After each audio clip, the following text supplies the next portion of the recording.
அனைவருக்கும் வணக்கம். கடந்த ஒரு சில நாட்களுக்கு முன்னாடி நாகர்கோயிலில் நடந்த அந்த சிறையில் நடந்த மரணம். ஸோ எந்த வகையிலையும் நம்மளுடைய முதல்வர் ஏற்கனவே கொடுத்த டைரக்ஷன் படி எந்த இடத்துலையும் ஏதாவது போலீஸ் ஸ்டேஷன்லையோ இல்லை சிறையிலையோ ஏதாவது காவல்துறையோ இல்லை அங்கே இருக்கிற சிறைத்துறை வார்டன்களோ ஏதாவது தவறு செய்து அதனால் ஒரு மரணம் ஏற்பட்டால் எந்த இடத்துலையும் கண்டிப்பாக இந்த அரசு கடுமையான நடவடிக்கை எடுக்கும். அதில் எந்த மாற்று கருத்தும் கிடையாது. அதில் என்ன லீகல் ப்ரொசீஜரோ என்னவோ இதுக்கு முன்னாடி இருந்த அரசுகள்லாம் அதை மூடி மறைக்கவும் அதனால் கெட்ட பேர் வரும் அப்படின்னு சொல்லி மூடி மறைக்கிற வேலைகளும் இதை செய்வாங்க. ஆனால் முதல்வர் இதில் தெளிவாக சொல்லியிருக்கிறார், தவறு நடந்திருக்கும் பட்சத்தில் எங்கே இருந்தாலும் உடனடியாக நடவடிக்கை எடுக்கணும். சம்மந்தப்பட்ட யாராக இருந்தாலும் அவர் மீது கடுமையான நடவடிக்கை எடுக்க வேண்டும் என்று முதல்வர் உத்தரவு பேரில் 2 நாட்களுக்கு முன்னே வழக்குகள் பதிவு செய்யப்பட்டு அதில் யார் சம்மந்தப்பட்டாலும் அவர்கள் அனைவரும் கைது செய்யப்பட்டார்கள். எல்லா வழக்குகளும் முன்னாடி பல வழக்குகள் இதெல்லாம் தேங்கி கிடந்த வழக்குகள் எல்லாமே இப்போ லாக்அப் பண்ணுறவங்க எல்லாத்துலேயும் சார்ஜ் ஷீட் ஃபைல் பண்ணுற வேலையும் போயிட்டுருக்கு. ஸோ எந்த இடத்துலையும் இதில் யாரையும் காப்பாற்றும் எண்ணம் இல்லை. ஏன்னா இதில் சிறைத்துறையிலையோ இல்லை சிறையிலையோ இல்லை வேறு இடத்துலையோ போலீஸ் ஸ்டேஷன்லையோ லாக்அப்லேயோ மரணம் நடந்தால் கண்டிப்பாக இந்த அரசு எந்த விதத்திலும் பாதிக்கப்பட்டவர்களுடன் தான் இருக்கும். இதில் எந்த இடத்துலையும் மூடி மறைக்கிற வேலையே இல்லை. ஸோ அதில் நிறைய தவறான தகவல் இருக்குது. இப்போ இதுலேயும் புழல்லையும் 2 நாட்களுக்கு முன்னாடி ஒரு மரணம் ஏற்பட்டிருக்கு. அதுக்கும் விசாரணை நடைபெற்று வருது. இதுவரை அந்த மாதிரி அவர் மரணம் குறித்து இன்றைக்கி தான் போஸ்ட்மார்ட்டம் ரிப்போர்ட்டில் நடந்துகிட்ருக்கு. முடிஞ்ச பிறகு அனைத்தையும் விரிவாக விசாரிக்கப்பட்டு அதில் இது வரைக்கும் நாங்கள் உள்ளே நடத்த விசாரித்தபடி எந்த தவறும் இல்லை. அவருக்கு ஏதோ உடல்நலம் பாதிக்கப்பட்டிருந்தாருன்னா அதுலேயும் ஏதாவது தவறுகள் இருந்தாலும் கண்டிப்பாக கடுமையான நடவடிக்கை எடுக்கப்படும். அதில் எந்த மாற்று கருத்தும் இல்லை.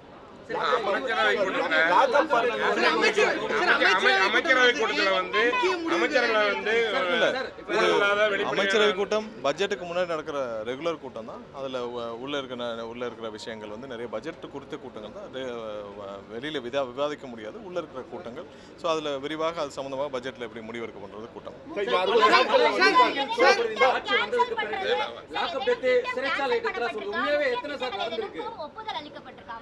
இல்லை இது பட்ஜெட் சம்மந்தப்பட்ட கூட்டம். பட்ஜெட் முடிவுகள் எப்படி எடுக்கணும், பட்ஜெட் எப்படி தாக்கல் செய்யணும், எவ்வளோ அதில் நிதிநிலை அறிக்கை கொடுத்த கூட்டம். ஸோ அதில் இன்னும் விரிவாக திட்டங்கள் சமர்ப்பிக்கப்பட்டு அதன் மூலமாக தான் பட்ஜெட்டில் தாக்கல் செய்யணும். அதுவரை இதை வெளியில் பேச முடியாது. அனிதா ராதாகிருஷ்ணன் இப்போ மேடையில் பேசுகிறாரு, 6 மாதத்தில் சிஎம்மா ஸ்டாலின் வந்துருவார், திருச்சி சிவா மத்திய அமைச்சராக வருவாங்க. கேடி ராஜேந்திர பாலாஜி அதிமுகலேருந்து இந்த மாதிரி ஸ்டாலின் கோபம் வரல, கோபம் வந்தால் இந்த ஆட்சிக்கு வந்துடும். இதுதான் நாங்களும் 2 மாதமாக சொல்லிட்டு இருக்கோம். 2 மாதமாக நாங்கள் சொல்கிற விஷயம் என்னென்னா, திமுகவும் அதிமுகவும் பாரதிய ஜனதா கட்சியும் 3 பேரும் சேர்ந்து ஆட்சி அமைக்க முயற்சி செய்கிறார்கள். இன்னும் அதிகபட்சமாக அடுத்த 1 வருஷத்துக்கு அப்புறம் நடக்க போகிறதையும் சொல்லியிருந்தோம். அதாவது திமுகவும் அதிமுகவும் அவங்களுடைய கட்சியவே நடத்த முடியாமல் பாரதிய ஜனதா கட்சியோடு இணைச்சிட்டு திரு ஸ்டாலின் அவர்கள் குடும்பத்தில் ஒரு 2 கேபினெட் மினிஸ்டரும் திரு எடப்பாடி அவர்கள் குடும்பத்தில் 2 கேபினெட் மினிஸ்டரும் வாங்கிட்டு போகிற அளவுக்கு கூட இன்னும் 2 வருஷத்தில் 3 வருஷத்தில் வந்துடலாம். ஏன்னா அவங்களுடைய கட்சியை நடத்தும் எண்ணம் இல்லை, கட்சியை காப்பாற்றும் எண்ணம் இல்லை. இன்றைக்கி புரட்சித் தலைவர் ஒரு உருவாக்கின கட்சி, அம்மா உருவாக்கின கட்சி மொத்தமாக அடமானம் வச்சுட்டு அவர் என்ன செய்கிறாருன்னு தெரியாமல் ஓரளவு ஒரு லெட்டர் பேடு மட்டும் ஒரு கட்சி அலுவலகம் இருந்தால் காப்பாற்றக்கூடிய நம்ம காலத்தை தள்ளக்கூடிய நிலைமையில் திரு எடப்பாடி வந்துவிட்டார். திரு ஸ்டாலின் அவர்கள் இந்த கட்சி என்ன பண்ணணும், இல்லை யாரை நம்பி கொடுக்கணும் எதுவுமே தெரியாமல் அவரும் நிற்கிறார். அவங்களுக்கு தேவை இப்போ ஒரு 5 வருஷத்துக்கு காலத்தை ஓட்டுவதற்கு ஒரு இடம். அதனால தான் பாரதிய ஜனதா கட்சியோட கூட்டணி போகிறாங்க. இந்த முயற்சியில் தான் அவங்க 45 நாட்கள் 50 நாட்களாக எங்களுடைய எம்எல்ஏக்களை விலைக்கு வாங்கும் முயற்சிகள் அவங்க நிறைய பேர் கைது செய்யப்பட்டே வராங்க. நீங்கள் பார்த்துருப்பீங்க. அவ்வளோ எங்களுடைய எம்எல்ஏக்களுக்கு 30 கோடி 40 கோடி 50 கோடி வரை விலை பேசப்பட்டிருக்கு. 50 கோடி கொடுத்து நீங்கள் 20 எம்எல்ஏன்னு எவ்வளோ ஆச்சு? ஸோ இந்த அளவுக்கு பணம் கொடுத்து இவங்களை விலை பேசும் அளவிற்கு இன்னமும் அந்த முயற்சியை தினமும் செஞ்சுக்கிட்டு தான் இருக்கிறாங்க. அது இல்லை அந்த முயற்சியை தினமும் செஞ்சுக்கிட்டு தான் இருக்காங்க. அண்ணன் திருமாவளவன் அவர்களுக்கு இப்போ விஷயம் தெரிஞ்சனால அண்ணனும் சொல்லியிருக்கிறார். ஏன்னா இது ஒவ்வொரு நாளும் இவங்க எப்படியாவது இந்த அரசை எந்த விதத்திலையாவது இவங்க நிப்பாட்டணும், இந்த அரசை எப்படியாவது செயலிழக்க செய்யணும்.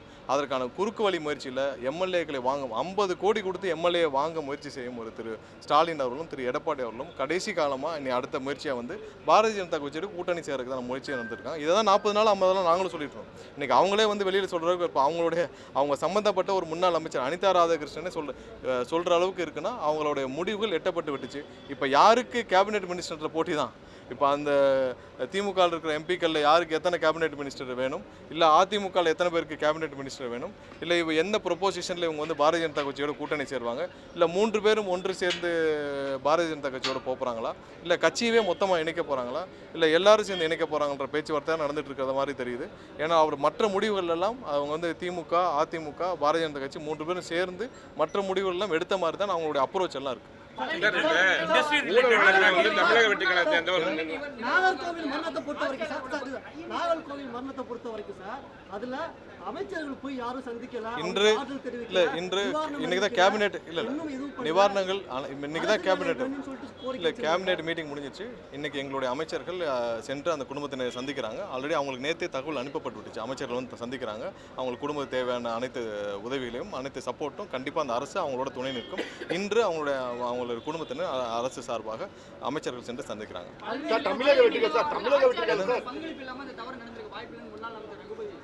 இல்லை, பழனி விவகாரத்தில் நீங்கள் ப்ராக்டிக்கலாக நம்மெல்லாம் பார்த்துட்டே வரோம்.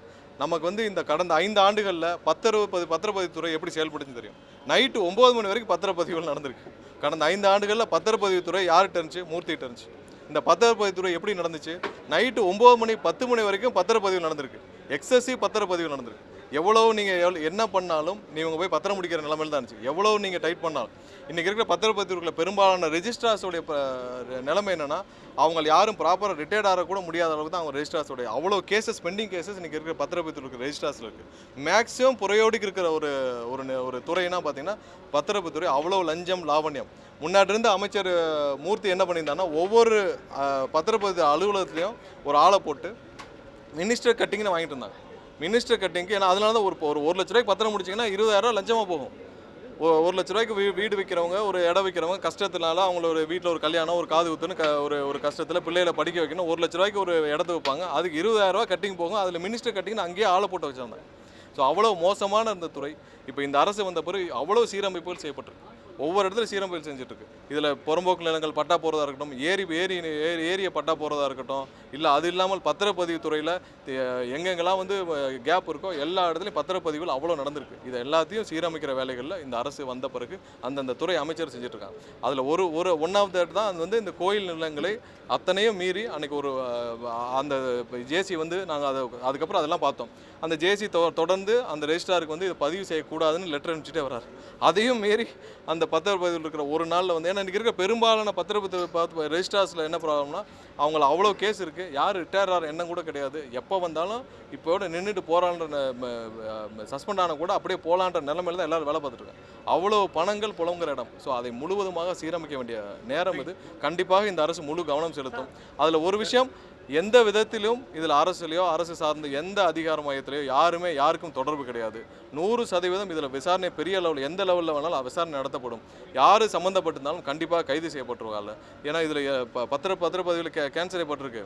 ஒரே நாளில் அந்த நபர் வந்து 3-4 மாதங்களாக 1 வருஷம் அந்த சம்மந்தப்பட்ட 2 பேர் வந்து நாங்களும் தெளிவாக விசாரிச்சு விட்டோம். அந்த 2 நபர்களும் அவங்க வந்து இதே வேலை தான். அவங்க வந்து போலி பத்திரங்கள் போகிற நபர்கள் தான். இது அந்த ஊரில் மட்டும் இல்லை, எல்லா ஊர்லேயும் இருக்குது. நீங்கள் லேண்ட் கிராபிங்னே ஒரு செல்லு வச்சுருந்தது திமுக தான். திமுகவை ஒடுக்குவதற்காக திமுக சேர்ந்த அனைத்து லேண்ட் கிராபிங்கையும் போலி பத்திரங்களையும் கண்டுபிடிக்கிறதுக்காக லேண்ட் கிராபிங்ன்ற செல் உருவாக்கப்பட்டது திமுக தான். இன்றைக்கி கடந்த 5 ஆண்டுகளில் இவங்க இருந்தப்போ எவ்வளவு திருவள்ளூர் முழுவதும் போலி பத்திரங்கள்.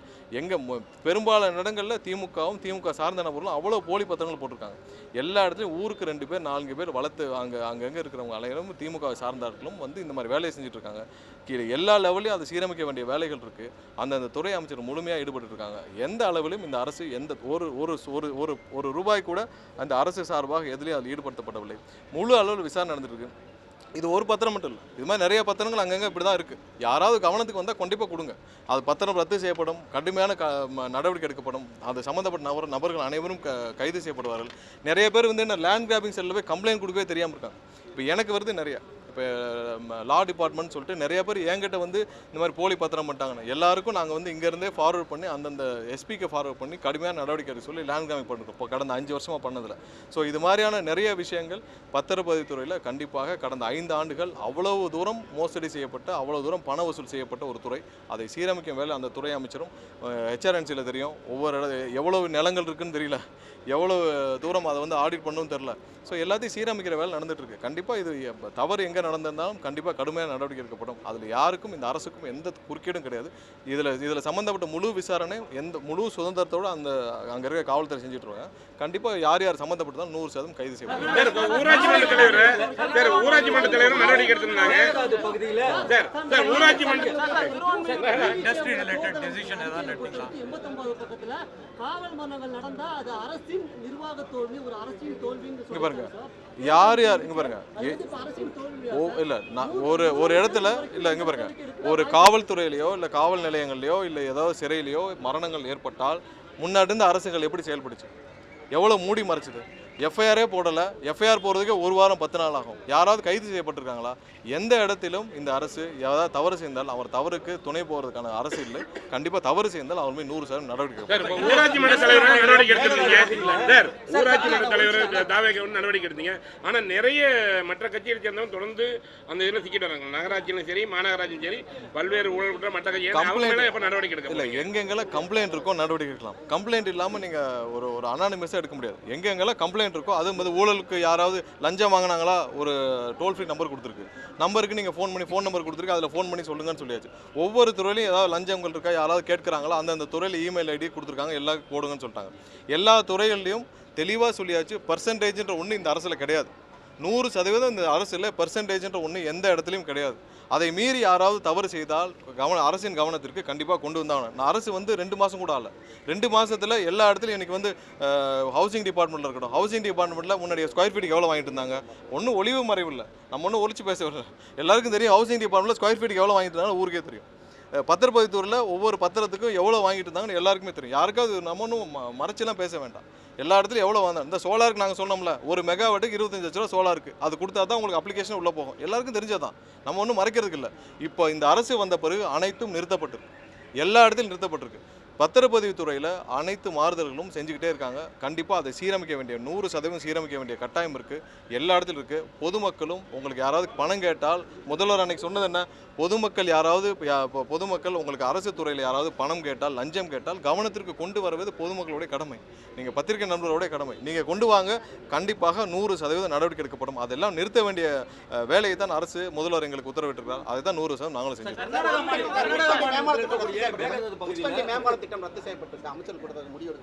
இல்லை அது குறித்து விரிவான அந்த துறையிலேருந்து ஆராய்ஞ்சிட்டு வராங்க. மாற்று என்ன செய்யணும் என்னன்னு சொல்லிட்டு விரிவாக ஆராய்ஞ்சிட்டு வராங்க. ஏன்னா அதில் வந்து ஹையர் ரேட்டுக்கு அவங்க வந்து பழைய ப்ரொப்போசல் ஹையர் ரேட்டுக்கு ப்ரொப்போசல் இருந்திருக்கு. எல்லா இடத்துலையும் உங்களுக்கு தெரியும் 30% 20% கமிஷனும் சேர்த்து தான் ப்ரொப்போசலில் இருக்குது.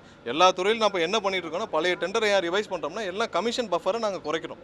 இப்போ எல்லா இடத்துலையும் நாங்கள் என்ன சொல்லியிருக்கோம்னா, கமிஷனாக 30% முன்னாடி வாங்கிட்டு இருந்தாங்கன்னா அந்த கமிஷனை குறைச்சிட்டு நீங்கள் டெண்டரை போடுங்க. அந்த கமிஷன் பணத்தை அரசுக்கு வரணும். நாங்கள் யாரும் கமிஷன் கேட்கவில்லை. இந்த அரசு யாருக்கும் கமிஷன்ற வார்த்தை இந்த அலுவலகத்துக்குள்ளே தலைமைச் செயலர் எங்கேயும் கிடையாதுன்னு தெளிவாக சொல்லியாச்சு. ஸோ அந்த இல்லாமல் எல்லா டெண்டரையும் போட சொல்லியிருக்கு. ஸோ அதனால தான் எல்லாருமே ரிவைஸ் அந்த எஸ்டிமேஷன் வேல்யூவை ரிவைஸ் பண்ணிட்டு இருக்காங்க. பெரிய பெரிய டெண்டர்ஸில் அந்த துறை அமைச்சர்கள் அதில் ஏதாவது முறைகேடு இல்லை தவறான எஸ்டிமேஷன் வேல்யூ, ஹையர் வேல்யூ, மக்கள் பணம் வீணாக போகும் பட்சத்தில் அதெல்லாம் ரத்து செய்து புது டெண்டர் விட சொல்லியிருக்காங்க. எல்லாம் அதாவது 90-80% மேலே நியமிச்சு முடிச்சாச்சு. இன்றைக்கி எல்லாம் ஆர்டரும் போயிட்டு இருக்கு. பிபி ஜிபி அளவில் மாவட்ட அளவில் முடிஞ்சிருச்சு. ஒரு சில முன்சிப் கோர்ட்டில் இன்னும் வந்து அந்தந்த மாவட்ட ஆட்சியிட்டிருந்து இல்லை அந்தந்த மாவட்ட ஆட்சியிட்டிருந்து வர இங்கே ஆர்டர் போட்டுகிட்டே வராங்க. கிளியராக இப்போ போடுறதெல்லாம் திரும்ப சொல்கிறோம், போடுறதெல்லாம் டெம்பரரி. ஏன்னா முதல் முறையாக பல 45 வருஷத்துக்கு அப்புறம் முதல் முறையாக ப்ரொஃபைல் எல்லா இடத்துலையும் சோர்ஸ் பண்ணப்பட்டு தெளிவாக ஒவ்வொரு ப்ரொஃபைலும் எவாலுவேட் பண்ணப்பட்டு ஒவ்வொரு ப்ரொஃபைலும் அந்தந்த மாவட்ட ஆட்சியர் பேக்ரவுண்ட் செக்லாம் பண்ணி போட்டிருக்காங்க. இப்போ போடுறது கண்டிப்பாக டெம்பரரி தான். ஏதாவது ஒரு இடத்துல யாராவது இன்னெஃபிஷியன்ட்டாவோ இல்லை தவறான ஆட்களோ தவறான நபர் இருந்தால் அந்த டெம்பரரி பீரியட் முடியறதுக்குள்ள அதுக்குள்ள அப்புறம் கண்டிப்பாக ரீப்ளேஸ் பண்ணுவாங்க. இன்னும் ஒரு சில நாட்களில் அனைத்தும் ரிலீஸ் பண்ணுவாங்க.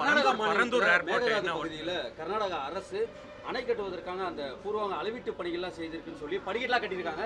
ஜெயா பிளஸ்ல கள ஆய்வு நடத்தி ஒரு செய்தியை வெளியிட்டிருக்கோம். இல்ல தமிழ்நாடு அரசுடைய நிலைப்பாடு என்ன? இல்ல எந்த இடத்துலையும் மேகதாது அணை விஷயத்துல தெளிவாக இருக்கிறோம். அவங்களுக்கு கொடுக்கப்பட்ட அனுமதி டிபிஆர் சப்மிட் பண்றதுக்கு மட்டும்தான்.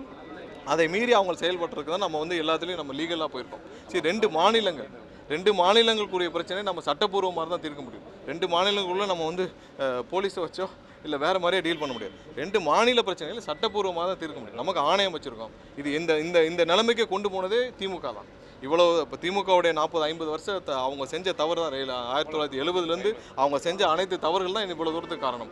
சரி பண்ணுறதுக்கு லீகல் ரெக்டிஃபிகேஷன் தான், லீகலாக தான் நம்ம ஸ்டாண்ட் எடுக்க முடியும். அதுக்கான வேலை படிக்கட்டு அமைத்து அங்க இன்ஜினியர்ஸ் கூட்டு போய் அதற்கான இல்ல அத பணிகள்லாம் செஞ்சிருக்காங்க. தமிழ்நாடு அரசு இல்ல இந்த நடவடிக்கை எடுக்கும். இல்ல நம்ம லீகலாக தான் நமக்கு அதுக்கான சப்மிஷனை கொடுப்போம். நமக்கு அதுக்கான ரெக்டிஃபிகேஷன் கண்டிப்பாக மேகதாது அணை கட்டுவதற்கான துளி அளவும் நம்ம வந்து இடம் கொடுக்க போகிறதில்லை. 100% நமக்கு சட்டப்பூர்வமான நமக்கு அனைத்துக்கும் நமக்கு ஆதரவாக தான் இருக்குது. ஏன்னா அவங்க அதுக்கு மேலே கட்டக்கூடாதுன்னு ஃபாரஸ்ட்டில் என்விரான்மெண்ட்டில் எல்லாத்துக்குமே எதிர்பார்க்கு. நம்ம அந்த அப்ரோச்சில் தான் கண்டிப்பாக அதை கட்டவிடாத அளவுக்கு நம்ம 100% நடவடிக்கை எடுப்போம்.